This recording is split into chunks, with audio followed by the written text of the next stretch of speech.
Hola, muy buenas noches. Soy el licenciado Carlos Eduardo Guerrero Carrada, que les presentará el proyecto de intervención cognitivo-conductual en un caso de trastorno depresivo persistente para obtener el grado de maestro en psicoterapia cognitivo-conductual.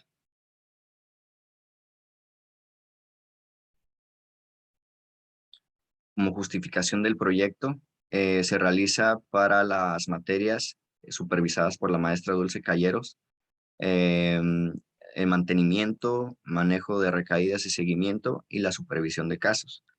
Em, esta intervención se hace con el objetivo de flexibilizar las creencias relacionadas a la percepción negativa de la paciente, de los demás y del futuro. Esto para disminuir la gravedad de los síntomas depresivos por los que se presentaba a consulta y pues se puede integrar laboralmente, familiarmente y socialmente de la manera más funcional posible. Como marco conceptual, tenemos que la terapia cognitivo-conductual es una modalidad de psicoterapia que tiene una base sólida de evidencias científicas, teniendo como objeto de tratamiento los pensamientos y las creencias disfuncionales, ya que estos tienen influencia sobre las emociones y las conductas. Eh, la reestructuración cognitiva son un conjunto de técnicas con las que el terapeuta ayuda al paciente a identificar y cuestionar creencias disfuncionales, haciendo espacio a aprender otros más apropiados, reduciéndose la perturbación emocional y o conductual. Como tercer concepto tenemos que Peña María describe las distorsiones cognitivas como interpretaciones erróneas que facilitan los conflictos interpersonales que proporcionan una visión negativa sobre el entorno social. Y la Asociación Americana de Psiquiatría, en 1995, en el DSM-4, describe al trastorno distímico dentro de los trastornos depresivos, caracterizándose por un estado del ánimo crónicamente depresivo durante al menos 2 años. No se podrá dar el diagnóstico si ha habido episodios depresivos mayores antes de aparecer los síntomas distímicos. La misma Asociación Americana de Psiquiatría en el 2014 ahora, en el DSM-5, cambia el término a trastorno depresivo persistente, fusionando lo que es el concepto del trastorno distímico y el trastorno de depresión mayor crónico. Sigue en esencia el concepto siendo el mismo, sin embargo, ya se puede dar el diagnóstico de trastorno depresivo persistente, aunque ya haya tenido anteriormente episodios depresivos mayores. Y se sigue manteniendo como característica un estado de ánimo crónicamente depresivo durante al menos 2 años.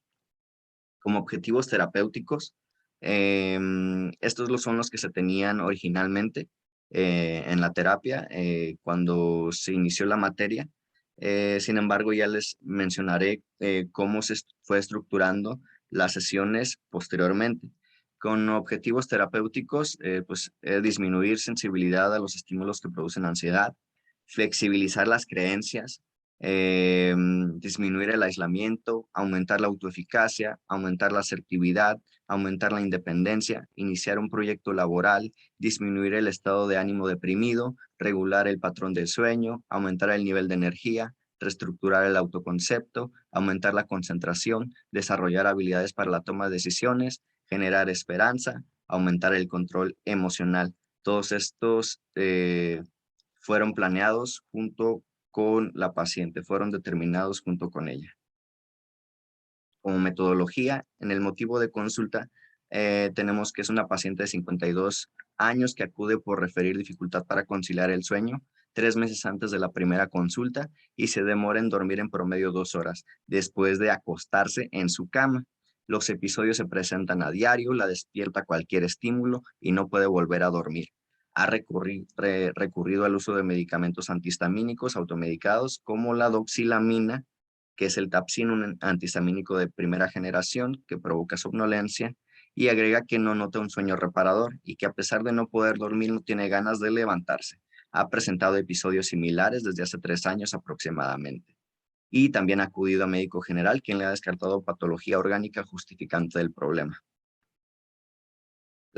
La participante tiene como características relevantes dentro de su historia que es separada de su esposo desde hace 6 meses, causada por una infidelidad, Su padre, que estuvo ausente durante la infancia por tener que irse a trabajar a Estados Unidos. Tiene pobres relaciones sociales durante la infancia y la adolescencia, no tenía muchos amigos. Víctima de intento de abuso sexual en adolescencia. Presencia la enfermedad del padre, que fue cáncer de próstata. También lo cuidó y estuvo con falta de apoyo de la familia nuclear. Eh, eh, lo cual es algo que se vio en la paciente. El fallecimiento de los padres, tanto de madre y de padre.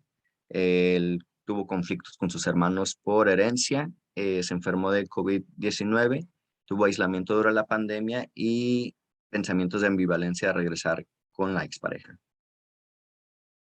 Todos los pensamientos relacionados a estas situaciones se le presentaban durante la noche, quienes le dificultaban la conciliación del sueño, teniendo una perspectiva negativa hacia ella misma, hacia los demás y hacia el futuro.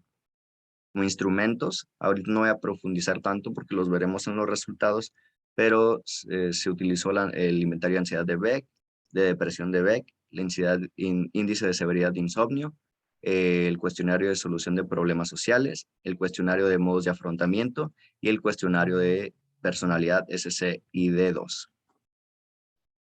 Como procedimiento, es un estudio de caso único y la hipótesis de este trabajo fue que a través de las técnicas de reestructuración cognitiva se reduciría el índice de severidad del insomnio, así como los otros síntomas depresivos significativamente. Se optimizó por medio de 11 sesiones para lograr el objetivo de la hipótesis. Y se dividió en 3 fases: la evaluación, la primera fase terapéutica y la segunda fase terapéutica. En la evaluación tenemos dentro de las primeras 4 consultas en las que se hizo la entrevista del padecimiento actual, la historia clínica, la formulación de la conceptualización cognitiva y la primera aplicación de instrumentos para determinar y terminar de conceptualizar a la paciente y dar un diagnóstico. En la primera fase terapéutica, que constituye la quinta sesión, pues se le hace devolución de los resultados, la psicoeducación del diagnóstico y la referencia a la psiquiatra.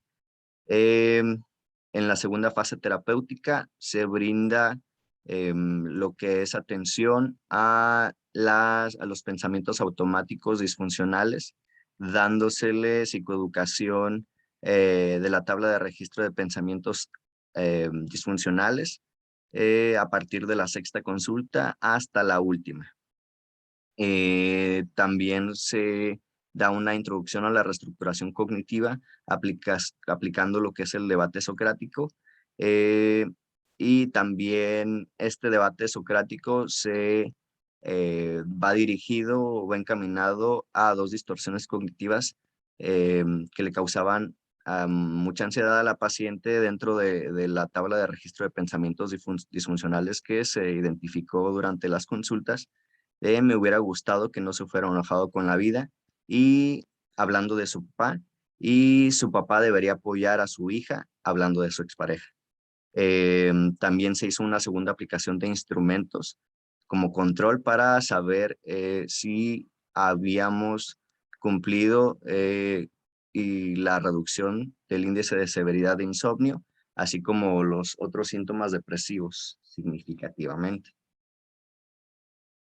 En la conceptualización cognitiva, como elementos principales, me voy a enfocar un poquito más en los principales. Es no soy útil como creencia central, y las creencias intermedias: es lo peor no poder valerse por sí misma, uno siempre debe de pensar en el futuro, si no me hago cargo de lo que debo hacer, entonces estoy fallando. Y dentro de los pensamientos, se los voy a mencionar a continuación en el mapa clínico de patogénesis, que se engloban en las variables organísmicas, ¿Qué tal si mi hija se casa? ¿Estaría sola? ¿Qué tal si no puedo valerme por mí misma? No quiero necesitar de ella, tengo que arreglar una puerta, tengo que hacerme exámenes médicos, no es suficiente el trabajo, yo soy la mamá, yo soy la que me debería hacer cargo de estos gastos, no me dan trabajo continuo y fluido por mi edad, a la larga voy a tener problemas económicos para las cosas que quiero hacer, no quiero ser dependiente, no podré cubrir mis necesidades básicas, sobre todo en el área de la medicina, y que ese problema pasaría a mi hija, así como el hecho de no me hubiera gustado que mi papá se hubiera ido enojado en la vida por lo que pasó. También se pueden ver las variables distantes, las cuestiones que dejaron vulnerable a la paciente, las variables de antecedentes, las variables de respuesta y lo que son las consecuencias que pudo haber, que tuvo y pudo haber tenido a corto plazo y a largo plazo. Como mapa de alcance de metas.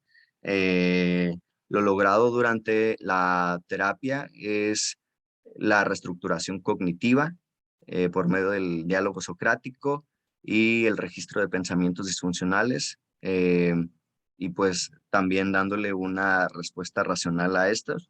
Y se logró flexibilizar las creencias, eh, y también disminuir la sensibilidad a los estímulos que le producen ansiedad, así como se le generó esperanza, se aumentó el control emocional y se reguló el patrón del sueño.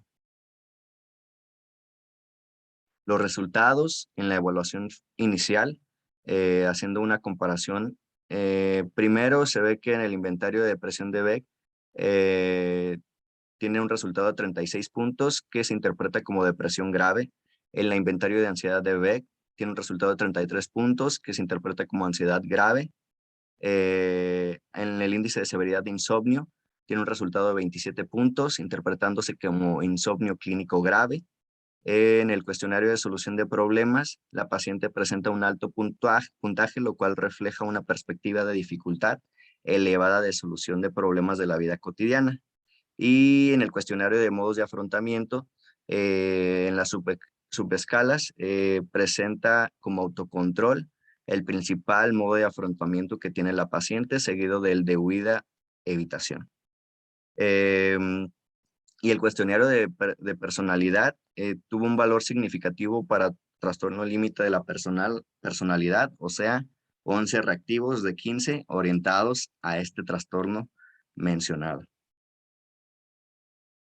En los resultados, la evaluación de control, se evalúa la sintomatología depresiva y ansiosa después de la intervención con la reestructuración cognitiva y la administración de la medicación indicada por el médico psiquiatra durante 7 semanas ininterrumpidas.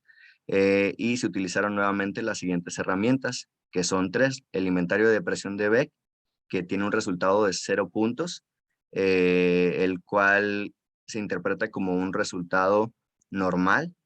eh, el inventario de ansiedad de Beck, en el que tiene también 0 puntos, el cual se interpreta como ansiedad normal, y el índice de severidad del insomnio, que tiene como resultados 1 punto, lo cual se interpreta como una ausencia de insomnio clínico. Como conclusión, tenemos que los objetivos eh, logrados en la intervención fue regular el patrón del sueño a un grado en el que el índice de severidad de insomnio en la evaluación final arroja resultado de ausencia de insomnio, y así también la disminución de síntomas depresivos con una disminución significativa de pensamientos encaminados a percepciones negativas a ella misma, hacia los demás y hacia el futuro, notándose considerablemente una mejoría de lo que es el trastorno. Como referencias tenemos las siguientes, que es la Asociación Americana de Psiquiatría, en el DSM-4, en la Asociación Americana de Psiquiatría, en el DSM-5, y por medio de Peña María en la revista de Psicopatología Clínica, Legal y Forense. Gracias por su atención.